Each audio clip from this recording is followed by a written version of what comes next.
Ok, lepo pozdravljeni, tokrat z mano Nenad Kojič. Nenadno sem se odločil, da povabim Nenada in da skupaj danes razloživa, oziroma predvsem on mi bo razložil par takih pop dilem. Torej, današnja tema, današnja oddaja je namenjena, da pojasnimo nekaj takih splošnih dilem, mitov, vprašanj glede nevarnosti hitre prehrane, sladkorja, raznih napitkov šumečih in tako naprej. Vse to, kar ljudje konzumiramo in vse to, kar se veste, vladajo razni miti o tem, kako lahko vam to povzroča raka, kaj vam ne povzroča raka in podobne zadeve. Torej, tokrat z mano Nenad. Zdravo, živo. Hej, živo, Jure. Evo, pa kar greva na bitko, torej, da ne bomo predolgo dolgovezili. Torej, kar začneva s prvim vprašanjem, če imaš kaj takega.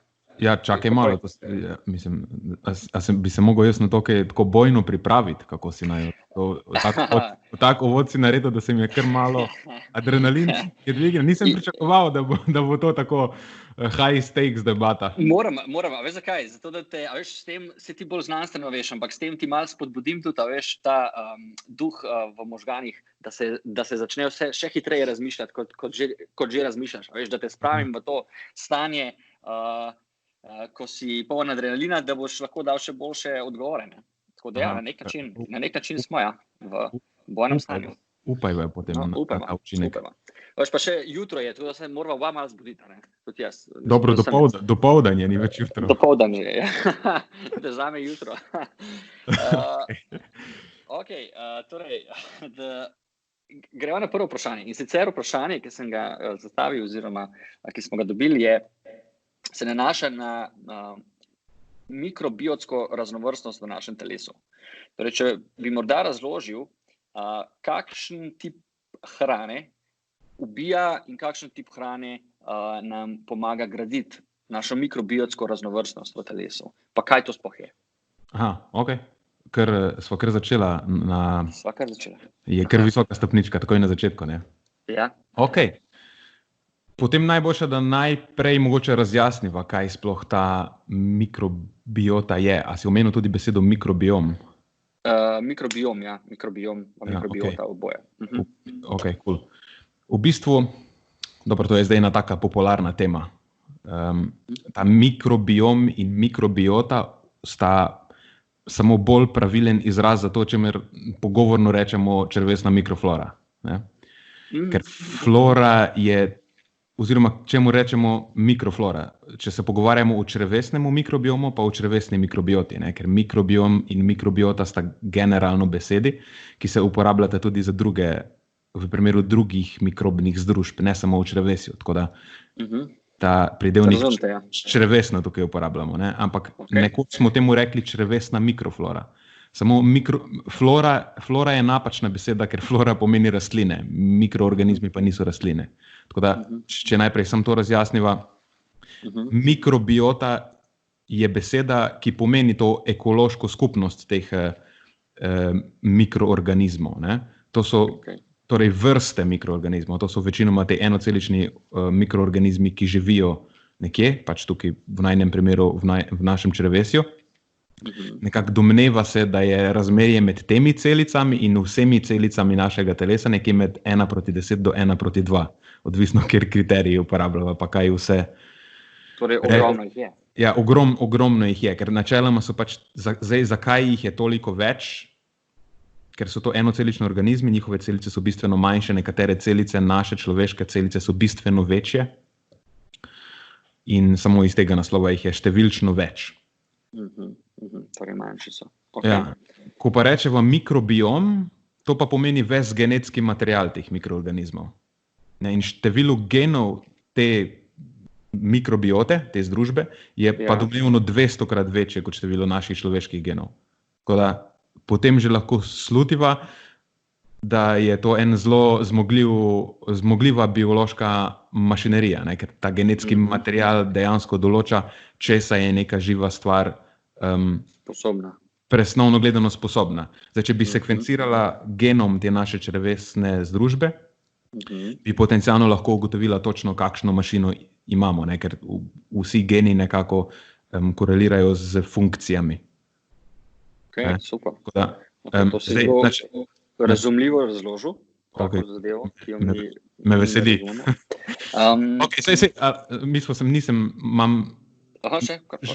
Ker zdaj je pa naslednja logična postaja, ne, na podlagi teh nalog, ki jih ta mašinerija ima, ne, načeloma lahko sklepamo, kaj te naloge so. Zdaj, naloga naše te črevesne mikrobiote je, da nekako prebavlja hrano, da vemo tudi, da regulira imunski sistem, da nas ščiti pred patogenimi vsiljivci, ne, tudi iz hrane oziroma iz okolja, da sintetizira neke koristne stvari za nas, kratkovarižne maščobne kisline, ki so pomembna hrana črevesnih celic, sintetizira določene vitamine, modulira presnovo nekaterih nevrotransmiterjev in hormonov in tako presnavlja polifenole, recimo koristni učinki uživanja čokolade in, kakava, ne čokolade. In zelenjave in sadja in take stvari so tudi odvisni od sestave naše črevesne mikrobiote. Tako da že po opisu teh nalog vidiš, da je stvar potencialno vključena v delovanje velikega števila teh telesnih sistemov. Zdaj, domač povedan, bi si jaz lahko to razlagal kot, torej, če v avto vlivamo dobro gorivo, dober bencin, kvaliteten bencin, še ne pomeni nič, če naš motor ni sposoben tega bencina tudi uporabiti vseh teh zmogljivosti bencina, če imamo šoh motor. Ja. Ta mikrobiota je neke vrste kvaliteta našega motorja. Delno. To je en del našega motorja. Okay.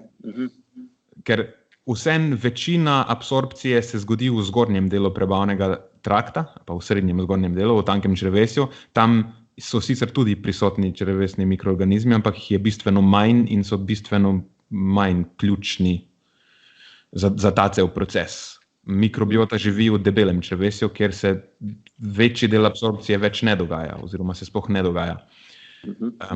Tako da, zdaj, če glih po tem opisu lahko vidiva, da res je potencialno zelo pomembna stvar, zdaj, kako pomembna dejansko v praksi je ta vloga te črevesne mikrobiote, pa je resnica, da ne vemo.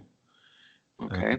Zdaj, vemo, da je precej pomembna, da je en del prebave in pri presnovi, da je pomembna. Z neko gotovostjo lahko trdimo tudi, da vpliva na srčno-žilno zdravje najbrž, vsaj posredno, da je vključen, da tudi na kognicijo najbrž vpliva, ampak to so vse domneve. Ja, ampak realno to ni nič super posebnega v bistvu, ker vse v telesu vpliva na vse. Saj tudi srce in ožilje je podobno pomembno za večino telesnih sistemov, ne? Pa tudi ne vemo, kaj točno ugodna črevesna mikrobiota sploh pomeni. Torej ne vemo, kakšen je ta koktajl. Ja, zaenkrat domnevamo, lahko v različnih, temu rečemo, enterotipih.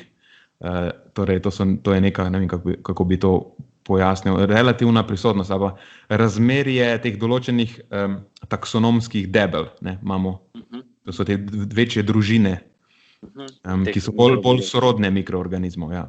Naprimer, ljudje z debelostjo imajo višje razmerje med deblom firmikuti in bakteroidete, se jim reče. Zdaj, kakorkoli to pomorkoli pomeni. Ampak to je še zmeraj taka zelo groba predstava. Vemo tudi, da za določene vrste mikroorganizmov vemo, da korelirajo z nekimi ugodnimi izidi. Ta Akkermansia mucinifila se jim zdi, da se ji reče. Mogoče, da sem se smotil, nimam pojma. Akkermansia, vem, da je ziher, za njeno drugo ime nisem ziher. Ampak kakorkoli. Pač to je, ta stvar se zdaj pogosteje pojavlja v literaturi, ker je povezana z višjo stopnjo fizične aktivnosti, z nekimi protivnetnimi učinki in tako. Pa je znano tudi, kako kakšne hrana vpliva na to sestavo mikrobiote? Ja, prehrana vpliva, ampak še preden sploh prideva do prehrane, je najprej, da povemo mogoče, katere druge stvari še vplivajo, pa kako to, da nekaj vpliva, kako sploh vplivno je to, kako pomembno je. Zdaj, lahko rečeva, da je pametno skrbeti za zdravje svoje mikrobiote. In to lahko lahko storimo na podoben način, kot poskrbimo za zdravje vseh ostalih telesnih sistemov. Tudi tukaj se pravila v bistvu ne razlikujejo nekako od splošnih priporočil, ker vemo, da sestavo mikrobiote lahko modelira fizična aktivnost, spanje, stres, uživanje alkohola, zdravil, razni okoljski onesnaževalci in pa prehrana igra en del tega. Je pa tako, da v bistvu je mikrobiota odraslega človeka je precej robustna in se načeloma upira spremembam. Je že nekako nakalibrirana je. In odrasla oseba težko vpliva, težko drastično spreminja to zadevo. Druga stvar je pa še ta, a je to že tretja stvar, nimam pojma, v glavnem, je pa ta, da so dejavniki tega življenjskega sloga omejeno uporabni, ker velik del, mogoče celo večji del razlik v črevesni mikrobioti posameznikov pojasnijo nespremenljivi dejavniki. Torej naša življenjska zgodovina, od rojstva naprej ali pa že prej, sestava mikrobiote matere, geografska lokacija, na kjer živimo, z starostjo stvar zelo varira, z zdravstvenim stanjem zelo varira, posamezne korelacije, ki rečejo, ti bolani ljudje imajo takšno sestavo mikrobiote, če bomo zdaj mi to nekako v obratni smeri probali spreminjati, bo to izboljšalo zdravstveno stanje, ampak lahko da je, in nekako sumimo v bistvu, da je povezava obratna, da ko si bolan, se sestava spremeni, ni obratno, da si bolan zaradi spremenjene sestave. Odrasli že v štartu s svojim vedenjem težko drastično vplivamo na svojo črevesno mikrobioto, a pa sploh ne moramo. Oziroma do neke mere seveda lahko. Torej, v bistvu to lahko največ vplivaš za dobrim življenjskim slogom otroka. Torej, kako otrok odrašča. Tudi s tem. Recimo, otroštvo je zelo kritično obdobje za oblikovanje tega. Vemo, da recimo uživanje ni glih prava beseda, jemanje antibiotikov, ko so otroci bolni, pri otrocih je to lahko bolj problematično, pri odraslih morda niti ni tako zelo problematično več. Pa morda kaj veš, torej pri otrocih, če so že glih pri prehrani, se kaj ve, kakšen tip hrane vpliva na to mikrobioto? Generalno, ko govoriva o prehrani, je vse podobno je tudi pri odraslih. Mogoče nisem glih točne slike uspel podati. Ni zdaj, da ne moreš vplivati, ko si odrasel. Lahko vplivaš to, kar imaš, lahko podpiraš, da deluje dobro, ali pa dovolj dobro, vzdržuješ zdravje tega. Ne moreš zdaj super boostati te svoje mikrobiote, ali pa super chargeati, ali pa spremeniti, da bo nastala super mikrobiota in ustaviti neke vrste, ki mogoče niso del tega naknadno. Vseeno lahko jo pa seveda podpiraš, pa poskrbiš za to, da bo delovala maksimalno dobro, kolikor lahko deluje. Še bolj kot to, pa lahko jo pa pokvariš. No, to pa res jo lahko z nespametnimi prehranskimi izbirami. Tako da zdaj smo na tej točki. To so pa nespametni, so pa tudi bolj to, kar spremenili, da ne spiš, da kaj. Konkretno s nespametnimi prehranskimi izbirami, ker ena stvar, po kateri pa se mikrobiota res bistveno razlikuje od ostalih telesnih sistemov, je pa ta, da je stvar živa, živa na drugačen način, kot je živo srce, ima neko svojo življenje in uživa svojo vrsto hrane in res jo moraš hraniti. Poleg tega, da z koristnimi življenjskimi navadami, kot je fizična aktivnost, zadosti spanja, uravnavaš njihovo okolje, v katerem živi, jih pa s prehrano vseeno moraš še nahraniti.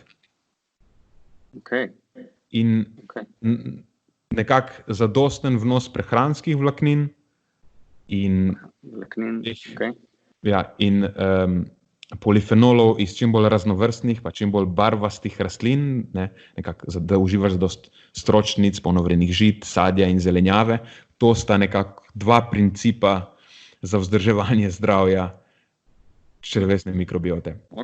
Za podpiranje zdravja. Vemo pa po drugi strani, da pomanjkanje vlaknin, tudi specifičnih vlaknin, naprimer manjši vnos konkretno vlaknin iz polnovrednih žit, neraznovrstna prehrana na splošno, recimo, ali pa da ne uživaš zadost vrst različnih rastlin živil, uživanje alkohola, visok vnos maščob, vse to so pa nekako dejavniki, za katere s precejšnjo gotovostjo zdaj že lahko trdimo, da imajo neugoden vpliv. Vse ostalo z prehranskega vidika je pa bolj ali manj špekulacija. Recimo, ne vem, neka nekalorična sladila ali pa razni aditivi. Zato kvečemu imamo kakšne raziskave na živalih, ampak ali pa v epruveti samo nič od tega ni za nas relevantno. Torej, kle ni kakšnih dokazov, da bi takšna živila, torej malce manj, recimo temu bolj procesirana živila, slabo vplivala na tole našo mikrobioto, ali so kakšni dokazi? So domneve in malo podpornih dokazov, samo če je tvoja prehrana generalno vsebuje zadosti vlaknin in zadosti rastlinskih živil in je zadosti kakovostna, potem en obrok sam, neprocesiran, ne bo imel negativnega vpliva.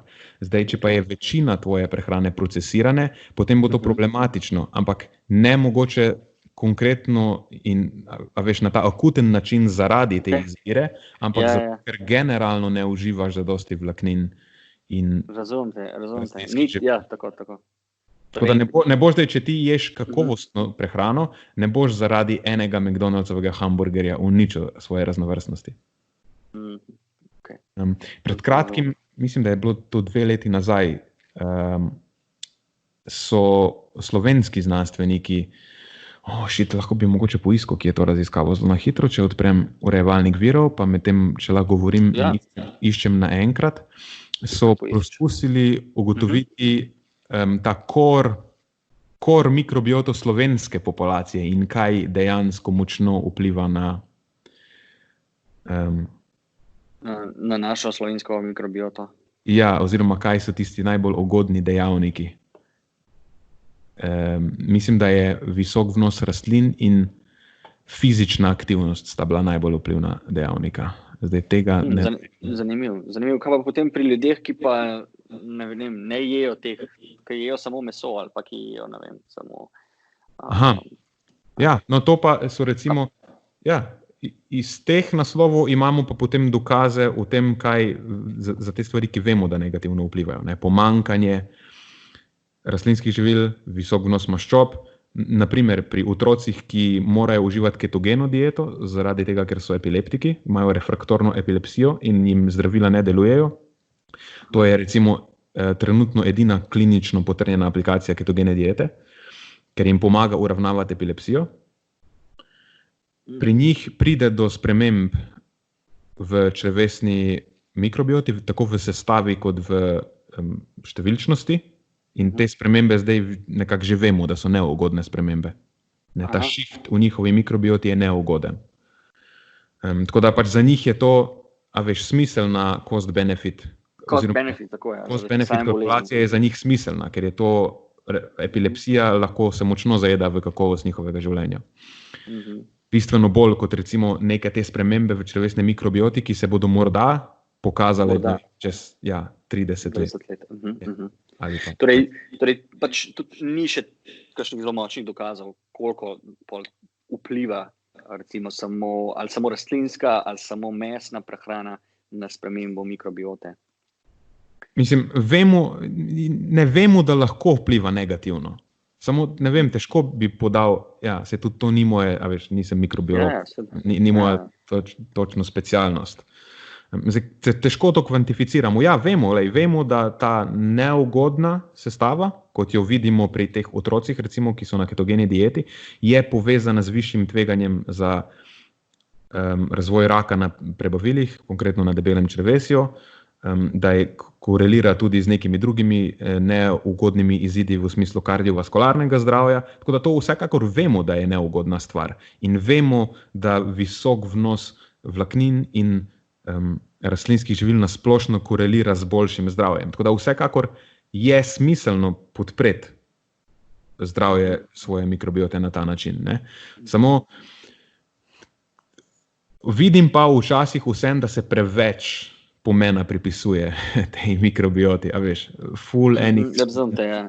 enih stvari želijo ljudje vplivati samo s tem, da bodo jedli neke posebne rastline in povišali svoj vnos vlaknin. Ne. Vseeno je vpliv črevesne mikrobiote, čeprav je pomemben, je vseeno omejen. A veš, ni to neka stvar, ki v svoje lovke zdaj... Se tako, kar si rekel na začetku, torej, vsaka stvar vpliva na vse druge stvari. Ne. Nobena ni čisto odločilna v telesu. Imaš še kaj takega za kakšno zanimivost tukaj zapovedati, ali gremo na naslednjo? Pa ne vem, mislim, da sva že kar nekaj časa porabila za to mikrobioto. Ok, pa gremo malo hitreje čez naslednje vprašanje in sicer, lahko v par stavkih morda tole razčleniš. Ali je po tvoje boljše, da jemo 6-krat na dan, torej več obrokov, ali da jemo manjkrat in se počutimo tudi kdaj lačne vmes. Ok, cool. To lahko na hitro odgovorim. Mimogrede, če je kdo opazil, s tem me je Jure samo hotel opozoriti, da naj skrajšam na lep način. Da naj ne filozofiram, v kar sem se že spet zapletel. Ne, v bistvu, odgovorim na vprašanje, ne, jesti moramo, v narekovajih moramo, tolikokrat, da zadostimo naše energijske potrebe in potrebe po hranili. To je lahko 6-krat na dan, lahko je 1-krat na dan, lahko je tudi 12-krat na dan ali pa 1-krat na 2 dni. Zdaj, slednje sicer ne bo idealno, najbrž, ampak hipotetično tudi to ne bo slabo, če je naša prehrana energijsko in hranilno zadostna. Ta stvar je pač odvisna od cilja. Če imaš večje energijske potrebe, boš najbrž moral jesti večkrat, če imaš manjše, morda lahko, ali pa je celo bolj priporočljivo, da zmanjšaš, da ne drobiš po nepotrebnem. Ok. Torej, simpel. V redu. Torej, to, da čutimo lakoto, kdaj to je v redu, mislim, Sej načeloma lakota je tista, ki bi mogla voditi naše prehranske navade, mislim, naše prehranjevanje. Ker ko nisi lačen, zakaj potem ješ? Pa če telo navadimo na to, da mu vsako uro damo nekaj za jesti, torej da se bo tudi hitreje čutilo lakoto, a veš, se bo razvadilo? Ja, do neke mere je tudi to res, da je naše prehranjevanje stvar navade. Tako da tudi če imaš neke konkretne cilje, ki niso v skladu s tvojo lakoto, recimo, da poskušaš namenoma izgubiti telesno maso, sploh, če so tvoje telesne zaloge že tako malo prazne, ne? Recimo, da se pripravljaš za bodybuilding tekmo, potem lakota ne bo dober indikator, ker boš vedno preveč lačen. Če se probaš zrediti in se tvoje telo noče zrediti, potem boš moral čez svojo lakoto jesti. Do neke mere je ta lakota dober indikator, v nekih situacijah pa spet ni. Ok, super. Dobro odgovor, gremo naprej. In sicer suplementi. Kakšna je razlika, če dobimo vitamine iz hranil, iz hrane, ali pa če jih dobimo iz suplementov, torej iz tablet? Zdaj, v čisti osnovi je vitamin, pač vitamin. Tudi za elemente velja podobno. Magnezij bo pač magnezij, enkrat, ko se absorbira. Dobro, pri vitaminih je zgodba malo bolj zapletena, ampak v osnovi je tudi to res. Ampak, če govoriva o teh multivitaminskih suplementih, jih jaz načeloma toplo odsvetujem iz 2 razlogov. Najprej zato, ker med posameznimi temi mikrohranili, sploh temi elementi, obstajajo razne kompetitivne interakcije. To pomeni, da med seboj tekmujejo za absorpcijo in potem, ko jih imaš cel kup v tako visokih odmerkih, kot so ponavadi v teh multivitaminih, nisi v bistvu nikoli prepričan, kaj dobiš in kaj ne dobiš. Tako, naprimer, cink in baker, pa cink in železo, pa kalcij in železo, pa take stvari se nekako ne marajo med sabo. Druga stvar pa je zato, ker tako zelo neselektivno jemanje dopolnil je nesmiselno, lahko je tudi potencialno nevarno. Kaj pa, če že uživaš nekega vitamina ali minerala dovolj v prehrani? Zakaj bi potem tisti mega odmerek v dopolnilo, kaj ne koristiti? Ne? Lahko ti celo škodi. Ne? Preveč nečesa, vsa hranila delujejo znotraj nekih fizioloških okvirjev. Ne? In Za dobro zdaj jih moraš uživati v nekih normalnih ali pa optimalnih količinah. In višji vnos od te količine, previsok vnos ni boljši, ampak je slabši. Na zelo podoben način, kot je slabši prenizek vnos. Okay. In zdaj, če pa obstaja nek ustanovljen razlog, recimo, da imamo diagnosticirano pomanjkanje ali pa smo ugotovili, da na podlagi prehranske analize, da je vnos nezadosten in bi lahko na dolgi rok to povzročilo težave, ja, potem pa lahko dodamo tisto točno določeno hranilo, za katerega vemo, da je ali pa bi lahko bilo problematično, ciljano. Nima pa smisla vse povprek tega dodajati. Še ena stvar, ki je pomembna na tej točki, ki sem se zdaj spomnil. Še ena težava pa je ta, da v nekaterih dopolnilih se stvari pojavljajo, ali pa hranila pojavljajo v slabo razpoložljivih oblikah. Zato, ker so pač te slabše razpoložljive oblike poceni oblike. Ne? In na embalaži sicer piše toliko in toliko miligramov, številka je prava, samo nisi ziher, koliko od te številke dejansko dobiš, če je ta stvar slabo razpoložljiva. Ker efektivno potem to pomeni, če uživaš slabo razpoložljivo dopolnilo, da zlivaš to stvar v školjko, ki bo šla čez tebe. A pa še bolj natančno mečeš denar v WC školjko. Zdaj, pri mineralih je stvar precej preprosta.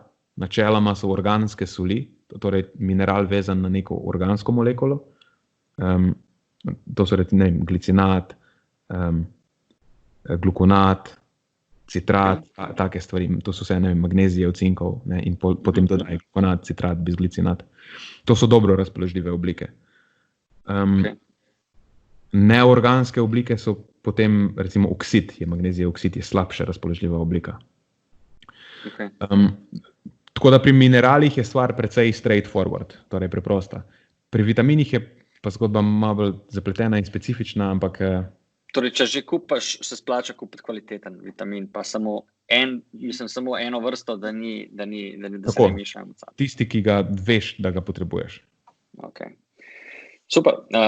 Gremo naprej. In sicer hitri zajtrki, torej kot so, razni te misli, Nesquik zadeve, potem, takšen zajtrk, ki je zelo pogost sploh pri otrocih, mladostnikih, pa tudi pri starejših, ali pa čokolino in podobno.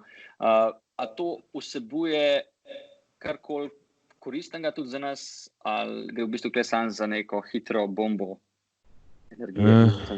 Iz mojega stališča je to že koristna, hitra bomba energije. Ja, lahko je. Sej, to je v bistvu odgovor. Lahko so koristni. Sploh, če jih sestaviš v uravnotežen obrok. Prva stvar, ki jo velja izpostaviti, je ta, da kosmiči za zajtrk so ponavadi fortificirani. Niso vsi, ponavadi pa so. Torej, dodani so jim neki vitamini in minerali. Tako da že ni pravilno trditi, da so to prazne kalorije, kot včasih kdo reče. Sej to je samo cuker pa škrob. Dostikrat so na račun tega celo bolj hranilni, kalorija na kalorijo gledano, kot ovseni kosmiči. Vsebujejo železo, določene problematične B vitamine, včasih celo cink, take stvari. Minus, ki ga pa imajo, je pa ta, da niso zelo nasitni in so precej energijsko bogati. Po domače to pomeni, da zlahka se jih prenaješ. Še en minus je pa ta, da jim manjka beljakovin. Še ena stvar, ki jih recimo v sodobni prehrani, ki je primanjkuje, sploh za fizično aktivno populacijo. Tako da, če ta dva minusa uspeš servisirati, da jim dodaš dober vir beljakovin in da jih vključiš v kontekst nasitnejšega obroka, z eno potezo lahko to rešiš z grškim jogurtom, recimo, ker je zelo nasitna stvar, pa dober vir beljakovin, potem je lahko to čisto ok obrok, sploh za nekoga, ki zjutraj nima časa na veliko čarati. Ok, super. Meni se zdi, da si dobro pojasnil. Ok, cool. Tako da, cool, thanks. Ok, gremo naprej in sicer na sveže stisnjene sokove. Ali so to vitaminske bombe, ali so to sladkorne bombe brez kakšnih vlaknin. Ja, odlično. Pomarančen sok za jutro, ne? Energijsko gledano je to pretežno vir sladkorja. Ponavadi so jim vlaknine izvzete, nimajo vlaknin, tistih, ki so prisotne v sadju. Zdaj, če govoriva o pomarančnem soku, en večji kozarec lahko hitro vsebuje energijo 3 pomaranč, ki jo zlahka spiješ, pa tega sploh ne veš. Kvečjemu bi to nekako si predstavljal kot eno pomarančo, če glih so 3. Ne? In pri tem dejansko ne dobiš vsega, kar bi 3 pomaranče vsebovale. Razen, če tisto kašico noter vržeš. Ja, če ne kupiš pomarančnega soka, ne? Torej, če ga sam stisneš. Tako da, res je, slednje lahko rešiš to, ne? Ta stvar, da ne dobiš vsega, kar pomaranče vsebuje, s tem, da pripraviš smoothie varianto, zmiksaš v blenderju, recimo. To je že boljše, ne? Ja, ampak s tem prvi problem imaš še vedno. Zadevo zlahka spiješ. Zdaj, načeloma, v večini primerov, za večino sodobnih ljudi, to najbrž ni priporočljivo. Zdaj, lahko pa tudi je, spet odvisno od situacije. Za nekoga, ki živi pretežno sedeč življenjski slog, so to ponavadi samo odvečne kalorije. In odvečne kalorije iz tekočega sladkorja niso ugodne za zdravje. To vsekakor vemo. Za nekega atleta, recimo, ki pa ima visoke energijske potrebe, ki jih težko pokriva, pa še posebno za športnika, ki tekmuje v športu, ki ima izrazito glikolitično komponento, ekipni športi, vzdržljivostni športi, take stvari. Za njih je pa dejansko sadni sok lahko zelo koristen. Ker je pač vir energije. Super, meni je jasno, mislim, da je vsem jasno, super. Upajmo. Smo razložili. Ja. Tudi da zdaj vejo, da lahko pijejo sokca, če se tudi gibajo dobro. Torej, naslednje vprašanje, ki ga imam, je pa avitaminoza. Torej, torej pomanjkanje vitaminov v pomladnem obdobju. A je to mit, a je to resnica? A je kaj na tem? Kaj pa jim? Si že kdaj slišal za to? Niti ne, no. Zdaj, da ti spomladi primanjkuje vitaminov, nekoč mogoče, ker po zimi prehrana ni bila tako raznovrstna, ampak v sodobnem času pa močno dvomim, ker mislim, da ne obstaja bistvena razlika v kakovosti prehrane med medletnimi časi. Se strinjam. Ker sodobni ljudje dejansko živimo v večnem poletju. Ne? Trgovine so enako založene ves čas, tudi temperaturno gledano, ko je zunaj zima, je tvoj radiator še vedno topel. Ne? In v sobi imaš še vedno močnih 20 stopinj Celzija. Tako da mislim, da sodobni ljudje ne živimo več v letnih časih. Kako je pa z zelenjavo v zimskem proti poletnem ali pomladnem času, kar se tiče cen? Dobro vprašanje. Obstajajo razlike v hranilni vrednosti med sezonsko in nesezonsko zelenjavo. Sezonska zelenjava je malo bolj hranilna. Samo mislim, da nesezonska zelenjava ni nehranilna. A veš, samo manjša odstopanja so. Ne, pa tudi tako me zanima iz stališča cen. Manj jih kupimo, kadar je dražja zelenjava, pa dražja je verjetno bolj po zimi. Čeprav ne več toliko, ne. Ja, mislim, da tudi te razlike so umiljene. Vseeno, mislim, da ni tako, tudi če je sprememba, mislim, da ni tako drastična, da za nekoga, ki ima relativno ok prehrano, da bi po zimi tako zelo uklestil svojo prehrano na računu vseh teh drugih dejavnikov, da bi to bistveno vplivalo na njegov status hranil. Okay. Super, mislim, da tudi super, lepo hitro, pametno smo naredili ta odgovor. Tako da gremo že naprej. Naslednje vprašanje je tudi zanimivo in sicer, ali res potrebujemo hialuronsko kislino in kolagen kot naš del dnevnega vnosa, zato da našo kožo ohranjamo mlado? Kratek odgovor je najbrž ne rabimo. Okay. Se lahko bom razdelal še malo, bom probal biti hiter. Kolagen sicer lahko koristi, ampak ni nujen. Telo lahko lastni kolagen zlahka samo sintetizira, če ima zadosti osnovnih gradnikov in vseh potrebnih kofaktorjev. In glavna 2 gradnika sta 2 aminokislini, glicin in prolin. Odličen obeh je čisto navadna želatina. In zdaj, če smo iskreni, je kolagen v bistvu samo glorificirana želatina. Nič drugega. Kolagen je v bistvu želatina. Je v bistvu želatina, ja, samo drugo ime ima in postopek pridelave je malo drugačen, ampak oboje je vir teh dveh gradnikov, glicina in prolina. Telo bo to enako dojemalo, če približno, mislim, da ni nekih dokazov, da bi obstajala bistvena razlika. Saj glicin in prolin se nahajata tudi drugje, ne samo v želatini. To sta aminokislini, ki sta relativno vse prisotni. Lahko pa z dodatkom želatine, recimo 10 do 15 gramov na dan, si pa zaziher, da jih dobiš zadost. Ali pa 10 do 15 gramov kolagena, ne? Če pač imaš viška denarja in ne veš, kam bi z njim. In to pa vpliva tudi na kožo. Ja, lahko koristi. So neki podporni dokazi za to. Zdaj, koliko je moč tega, sicer težko je reči, ampak recimo, da ni glih čisto za lase privlečena ta hipoteza.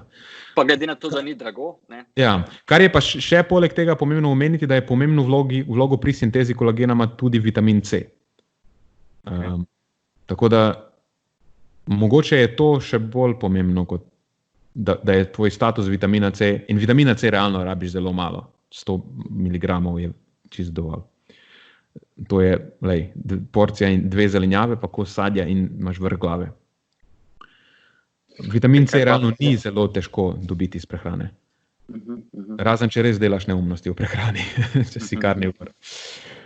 In take podobne stvari. Kaj pa hialuronska kislina? Ja, ne vem, kar se tiče te hialuronske kisline, pa nisem videl zaenkrat še nobenega prepričljivega dokaza, da bi v obliki dopolnila to kakorkoli prispevalo k zdravju kože. Okay. Dobro, lahko, da me bo kdo v prihodnosti, veš, mi bo pokazal kak dokaz in bomo spremenili to mnenje, ampak zaenkrat nisem videl še tega. Zaenkrat ne. Ok, super. Dobro, gremo naprej in sicer klasična dilema. Kakšna je nevarnost predelanih sladkorjev? Ne vem, če je nevarnost glih prava beseda. Smo dobili pisane. Ja, okay. Sladkor sam po sebi ni nevaren. Lahko pa postane povezan z neugodnimi učinki in to se pogosto zgodi v kontekstu sodobne prehrane. Najprej zato, ker sladkor je ena izmed glavnih sestavin v teh predelanih izdelkih, ki so pač relativno popularni in v sladkih pijačah, ki tudi prispevajo višek energije v prehrano. In višek kalorije povzroča debelost, ki je sama po sebi dejavnik tveganja za kronične bolezni. In pač v tem kontekstu je sladkor eden izmed krivcev za debelost, ampak samo eden izmed krivcev, ni edini krivec. Okay. Drug razlog pa je ta, da preveliko zanašanje na živila s sladkorjem lahko iz prehrane potem izrine druga bolj kakovostna živila. Ne, če uživaš več sladkorja, imaš manj prostora načeloma za druge stvari. In potem zaradi tega višji vnos sladkorja tudi korelira z nižjim vnosom nekaterih drugih zelo pomembnih mikrohranil. Pred kratkim je bila, mislim, da ena švedska presečna raziskava je ugotovila, mislim, da je bilo pri otrocih, da višji vnos sladkorja je povezan potem z nižjim vnosom kalcija, železa, magnezija, cinka, kalija, selena, folata in vitamina C. Ok. Torej kot si rekel, ni zdaj sladkor tisti, ki je krivec neposredno, ampak v bistvu posredno nam lahko kaže. Ja, tako, celi kontekst je potem, ne. Zdaj, po drugi strani pa, če je sladkor del energijsko in hranilno primerne prehrane, ne bo imel posebnih negativnih učinkov. Ne. Če imaš visoke energijske potrebe, spet, kot v tistem prejšnjem odgovoru, ker si športnik in če ti sladkor te energijske potrebe pomaga pokriti, je lahko zate sladkor celo zdrav in priporočljiv. Razumem, logično. Vse tudi to vidimo, da športniki sploh te, ki tečejo oziroma se ukvarjajo z vzdržljivostnimi športi, to zelo pogosto koristijo. Sladkor. Ja. Torej, če v bistvu nadaljujeva to vprašanje, potem še konkretno na seveda večno dilemo o Coca-Coli, se veš, vsaka babica, vsaka mama ti brani pred tem, da Coca-Cola ni dobra, da je ne smeš preveč piti. Torej, če bi mogoče naredila eno tako hitro evalvacijo ene pločevinke Coca-Cole, koliko je sladkorja noter, koliko je kakšnih drugih stvari, ki bi bile potencialno nevarne za tvoje zdravje. Koliko je pa smiselno tega piti? A je to ena piksna dovolj za povprečnega človeka, recimo, nekoga, ki sedi v pisarni in pol gre malce laufat in to je to? Koliko je ta količina? Saj ne znam niti, koliko sladkorja dejansko je v 100 ml Coca-Cole. Da sem že pozabil, mislim, da 25. Ne, mislim, da je več. Ni 25 gramov v 100 ml. Po moje, da ni. No, saj nima veze. Ja. Odgovor tukaj je podoben odgovor o prejšnjem vprašanju in unemu vprašanju o sadnih sokovih. A veš? Okay. Saj samo moraš pogledati, koliko sladkorja vsebuje in to umestiti potem v svojo prehrano, v kontekst celotne prehrane. Okay. Pa ima morda ta famozna pijača, tudi še kakšne druge sestavine, ki lahko škodujejo, ljudje so dostakrat omenjali razne. Ne, da bi imeli nek dokaz, da karkoli močno načne zdravje ali pa ima nek signifikanten vpliv, negativen, neugoden, ne moramo reči. Okay. Je predvsem vir sladkorja. Okay. Razne stvari, ki se pa pojavljajo kot aditivi v tej pijači, so pa pač testirane, so varne in se pojavljajo v prehranski verigi tudi v drugih živilih. Razumete, ja. Koliko časa naše telo potrebuje, da prebavi kakšno tako, čemu rečemo, junk food, burgerje in podobno zadevo? A je to a za samo prebavo takšne hrane, ne, slabše kakovostne hrane, potrebujemo dlje, več časa, ker so bolj energetsko tudi polne in tako naprej? Mislim, kalorija na kalorijo približno enako kot ostalo hrano. Zdaj, prebava nepredelanih in predelanih živil se ne razlikuje drastično. Ne bi bilo logično pričakovati, da bo predelana hrana se počasneje ali pa slabše prebavljala od nepredelane, ne? Glede na to, da je že predelana, ne? Ja, ker je že predelala v trebuhu. Ja, že je predprebavljena. V bistvu je obratno. Prej bi pričakovali, da se bo predelana hrana hitreje prebavila. Ja.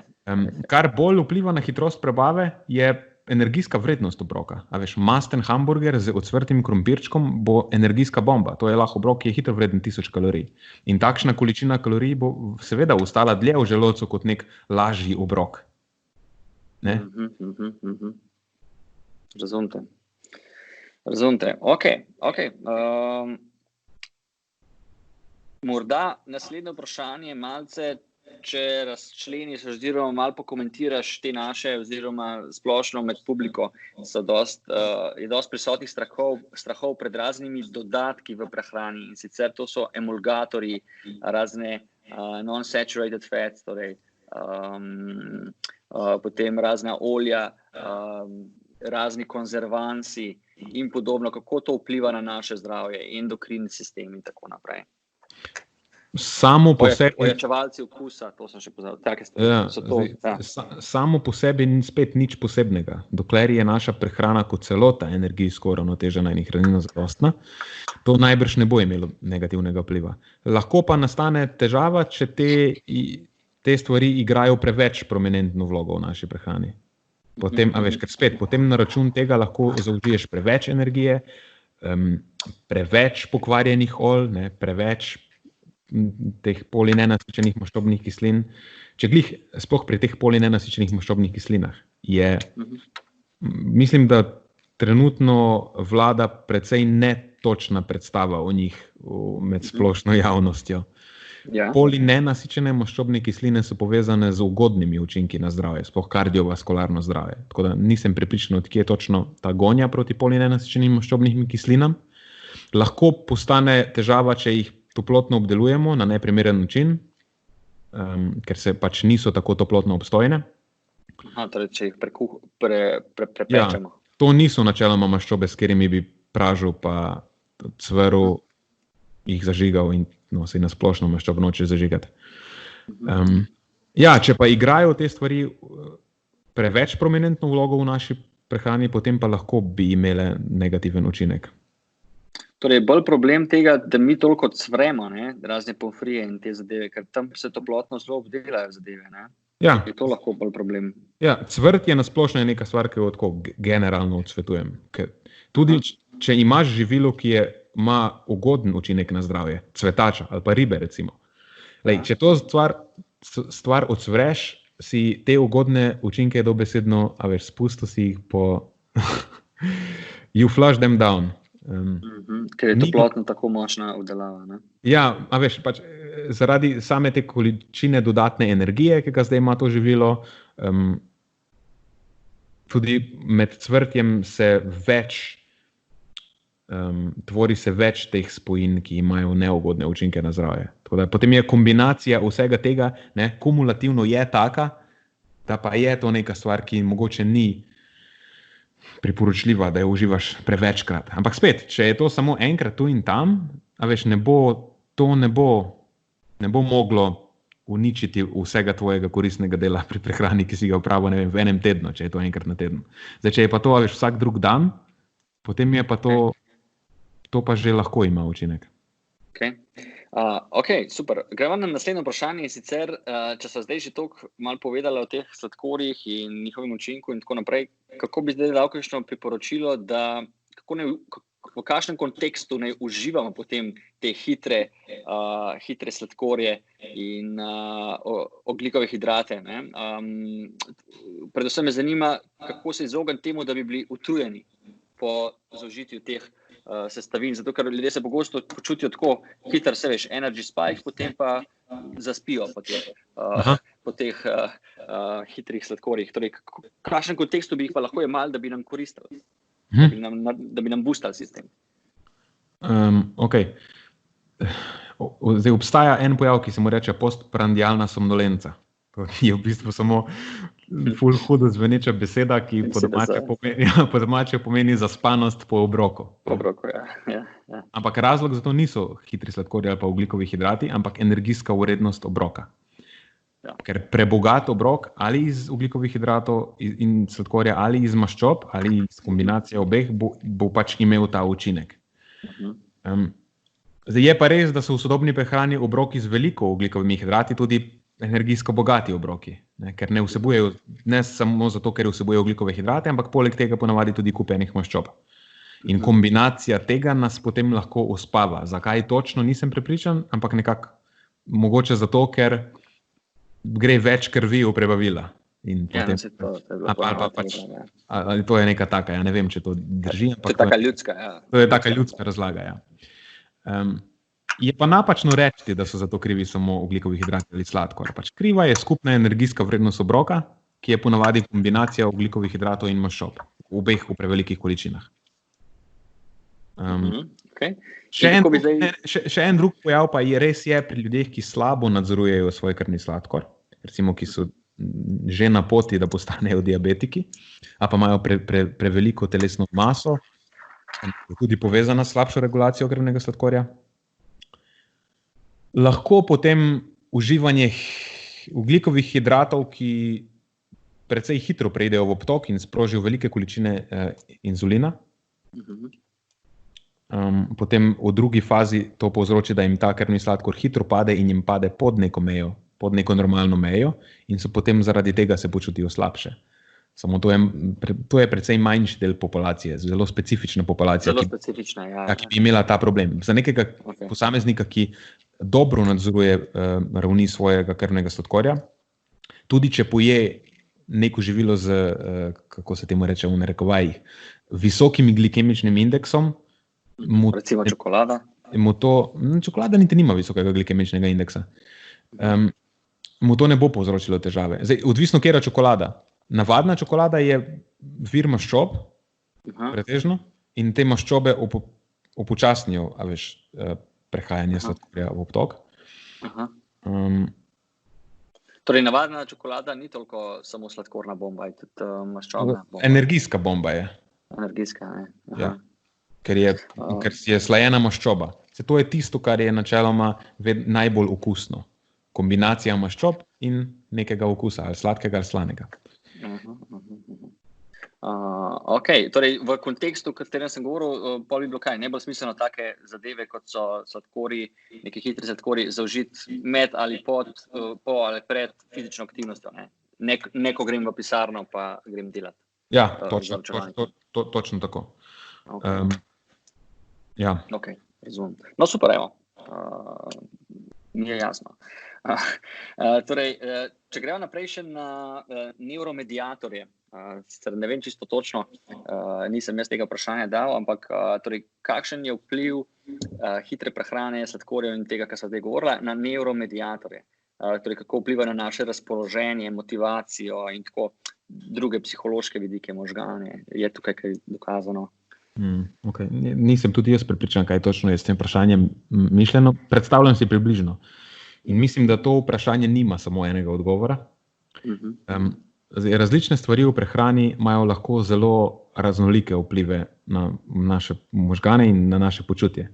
In ti vplivi niso odvisni samo od lastnosti tega živila, ampak tudi od posameznika do posameznika, ne? In od njegovega stanja. Obstajajo različna živila z različnimi vplivi in potem obstajajo različni ljudje, ki bodo imeli na določeno živilo drugačen vpliv. Mislim, drugačen odziv.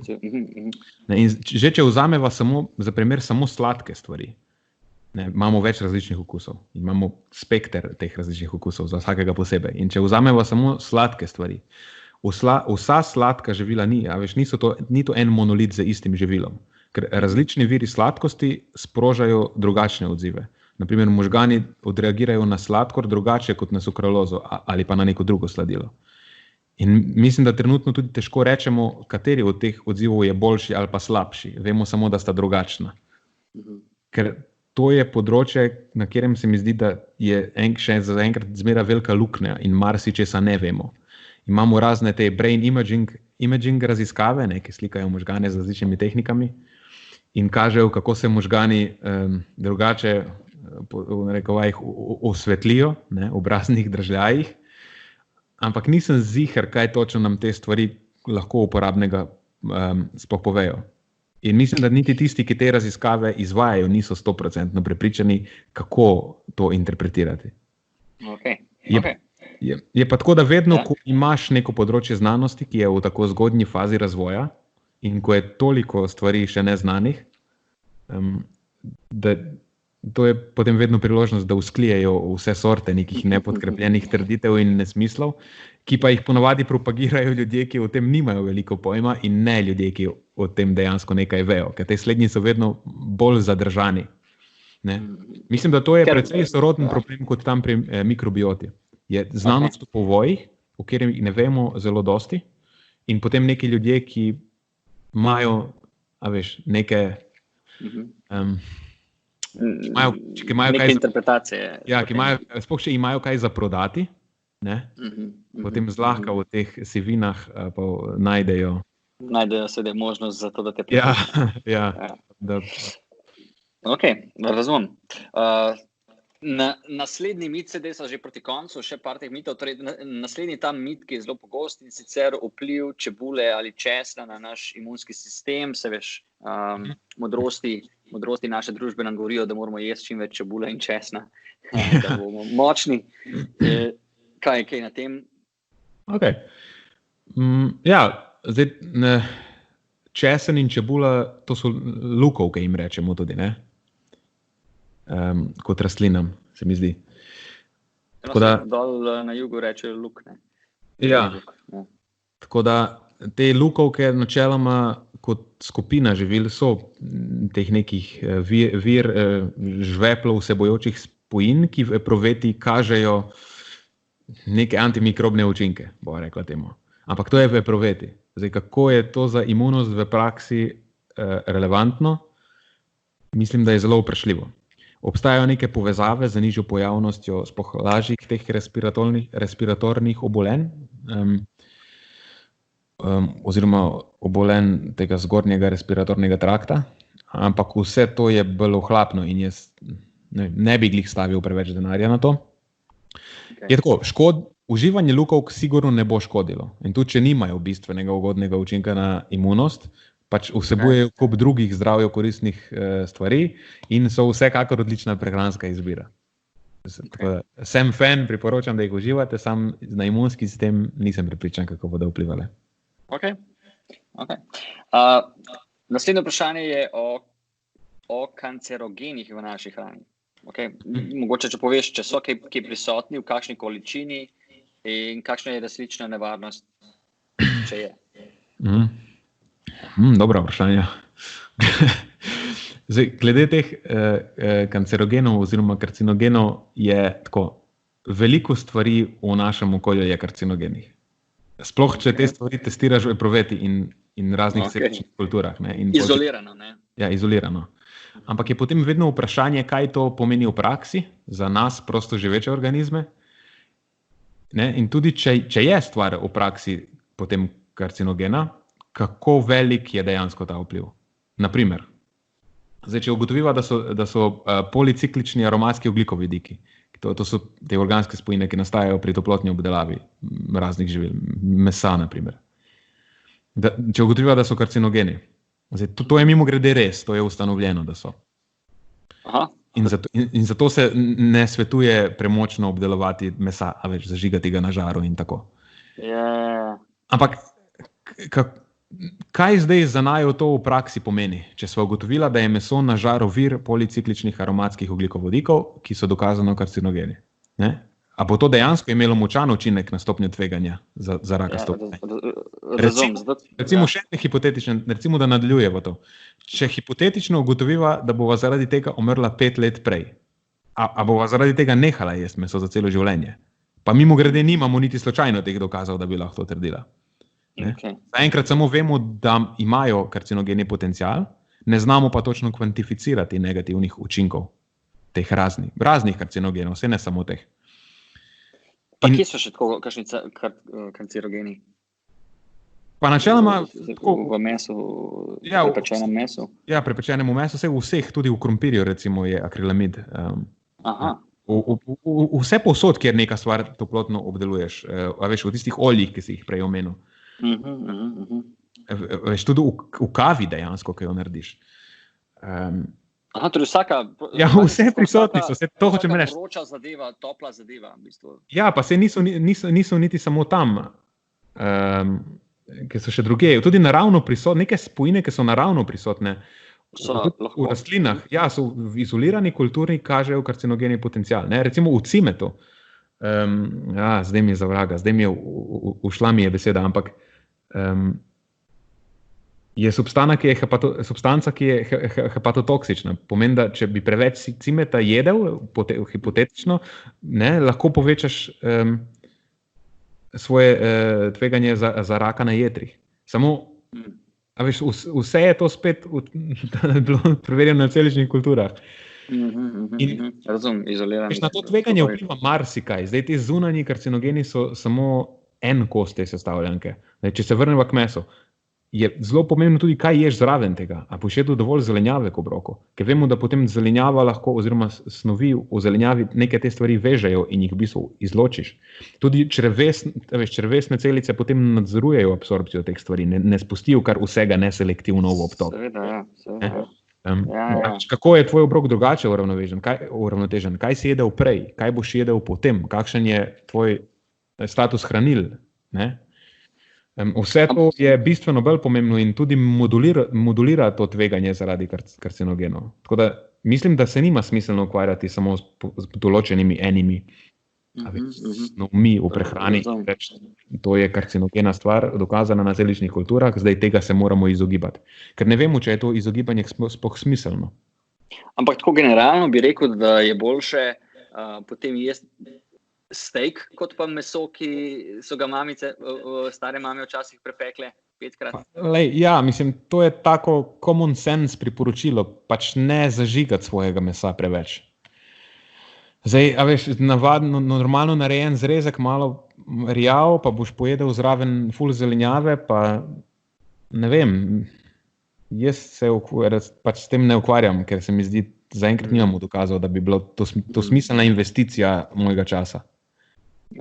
Vsekakor je nekako common sensical priporočilo na podlagi tega, kar vemo. Se kljub temu, da za neke stvari nimamo dokazov, če je neka stvar, ki je precej tako low entry point, a veš, da ne zahteva, da je ali pa ta nizko rastoče sadje, ne, da ga zlahka ubereš, pač ne zažigati svojega mesa prepogosto. Sem, da bi se pa pretirano s tem ukvarjal in nevrotiziral okoli tega, pa se mi ne zdi smiselno. Super, hvala ti za ta odgovor. Imam zate samo še čisto zadnje vprašanje. Sicer je lahko najbolj filozofsko od vseh, ampak glih to je najin izziv, da ga, kako bi ti rekel, stlačva v nek tak jasen, koherenten, kratek okvir. In sicer, kako znanstveniki delajo študije in kako določijo, kaj je dobro, kaj je slabo za nas, kakšen je nivo teh študij, koliko jim lahko zaupamo in tako naprej. Hudo. To je moje najljubše vprašanje danes. No, ok, vidiš, to sem se konec pošparal. Tukaj govoriva o prehranski znanosti, ne? Ja, ampak se predvidevam, da same metode so znanstvene posod enake, ne? Ja, ampak prehranska znanost je specifična znanost in se v drugih znanosti loči po marsičem, tudi po metodah. Aha, okay, vemo, da vse metode niso enako aplikabilne na vseh področjih znanosti. Mislim, da to ni nobena skrivnost. Ja, In prehranski znanstveniki prehrano morajo raziskovati preko večjih linij dokazov. Ker prehrana se raziskuje načeloma pri živih ljudeh. Oziroma je stvar vedenja živih ljudi. In je pod vplivom različnih subjektivnih dejavnikov. In poleg tega morajo prehranski znanstveniki to stvar opazovati skozi dolgo časovno obdobje. Ker vpliv prehrane na zdravje je kumulativen. Pomeni, da se pokaže šele po nekaj letih, lahko celo nekaj desetletjih. In to je zelo drugače kot recimo v teh klasičnih biomedicinskih raziskavah, kjer daš ljudem eno zdravilo in potem lahko te učinke opazuješ že v roku nekaj ur, recimo, pa vsaj nekaj dni. In lahko zlahka in elegantno izvedeš klinično raziskavo. Tega luksuzna prehranski znanstveniki nimajo. Sej tudi zaradi tega verjetno toliko ene sivine pol, ker je malce manj trdna v teh možnostih, kaj lahko z gotovosti rečemo. Ne? Tako, ker nekako imamo to hierarhijo dokazov, oziroma kako so dokazi vredni v tem znanstveno-raziskovalnem delu in tam po biomedicinskem modelu so klinične raziskave na vrhu ali pa blizu vrha, recimo. V prehrani so klinične raziskave zelo uporaben kos dokazov. Tudi so na vrhu te piramide. Ampak neke stvari ne moremo samo s kliničnimi raziskavami raziskovati. In na nekih področjih prehrane tudi niso najbolj relevantne klinične raziskave. Potem uporabljamo epidemiološke raziskave. Epidemiologija oziroma opazovalne raziskave so tiste, ki potem lahko zapolnijo te luknje, ki jih imamo med kliničnimi raziskavami. In so dejansko lahko zelo uporabne, če se ustrezno interpretirajo, uporabijo in interpretirajo. Tretja linija pa seveda so tudi te mehanistične raziskave na kulturah in živalskih modelih, ampak te same po sebi niso zelo praktično uporabne.